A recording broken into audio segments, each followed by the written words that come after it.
नमस्ते। अब हम एलिफेंटा गुफाओं पर चर्चा करने जा रहे हैं। ये द्वीप, जिसे कभी घारापुरी के नाम से जाना जाता था, एलिफेंटा तब बना जब पुर्तगालियों को यहाँ पत्थर से बनी एक विशाल हाथी की मूर्ति मिली।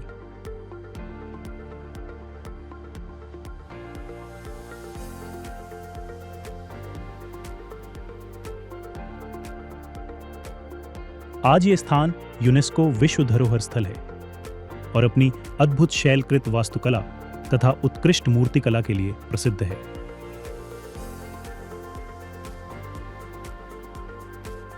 लेकिन एलिफेंटा केवल एक धार्मिक स्थल ही नहीं था, ये व्यापार का भी एक महत्वपूर्ण केंद्र था।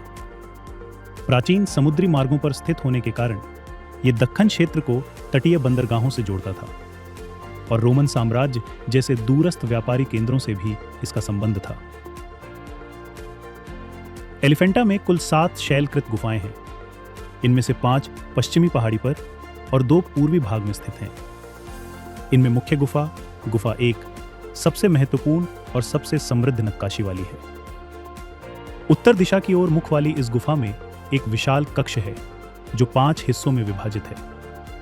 इसमें बड़ा स्तंभ युक्त मंडप, एक छोटा सर्वतोभद्र मंदिर, दोनों ओर खुले प्रांगण और पूर्व पश्चिम दिशा में 2 छोटे मंदिर हैं। मुख्य मंडप के भीतर स्थित शिव मंदिर चौकोर आकार का है, जिसके 4 प्रवेश द्वार हैं। प्रत्येक द्वार के दोनों ओर द्वारपालों की मूर्तियां स्थापित हैं। कुल 8 द्वारपाल इस मंदिर की शोभा बढ़ाते हैं। मुख्य सभागार के चारों कोनों में भगवान शिव के 8 सुंदर शिल्प पट उकेरे गए हैं।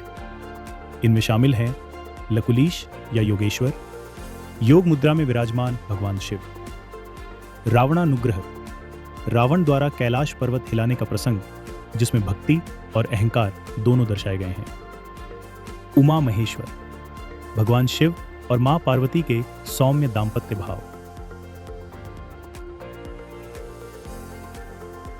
अर्धनारीश्वर, स्त्री और पुरुष शक्तियों का अद्वैत मिलन, गंगाधर, भगवान शिव द्वारा गंगा को पृथ्वी पर लाना,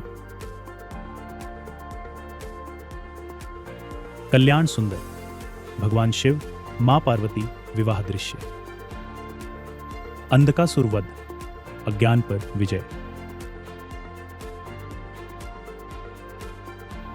नटराज, भगवान शिव का ब्रह्मांडीय तांडव नृत्य। गुफा के मध्य भाग में स्थित है भगवान शिव की भव्य त्रिमुखी प्रतिमा, जिसे सदाशिव या महेश मूर्ति कहा जाता है।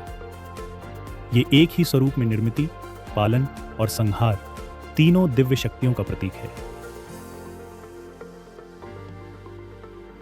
मुख्य गुफा के आसपास छोटे मंदिर, मूर्तियां और जल कुंड दिखाई देते हैं। पूर्वी प्रांगण में एक गोलाकार चबूतरा है जो भगवान शिव के वाहन नंदी महाराज का मूल स्थान था। पास ही एक अन्य मंदिर और अष्टमातृकाओं का शिल्प पट है जो अब समय के प्रभाव से क्षीण हो चुका है। पश्चिमी भाग में भी एक मंदिर और जलकुंड है जो दर्शाते हैं कि यहाँ पूजा पाठ और दैनिक जीवन की व्यवस्था सुव्यवस्थित थी। पूर्वी पहाड़ी पर स्थित गुफाएं, एक बौद्ध स्तूप, प्राचीन सिक्के और अन्य मूर्तियां ये प्रमाणित करती हैं कि यह स्थल समय के साथ विकसित हुआ और अनेक संस्कृतियों से जुड़ा रहा।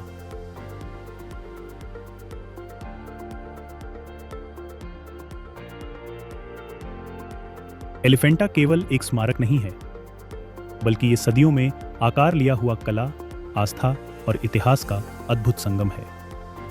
इसका संवर्धन और संरक्षण करके हम ये सुनिश्चित करते हैं कि ये असाधारण विरासत आने वाली पीढ़ियों के लिए भी बनी रहे।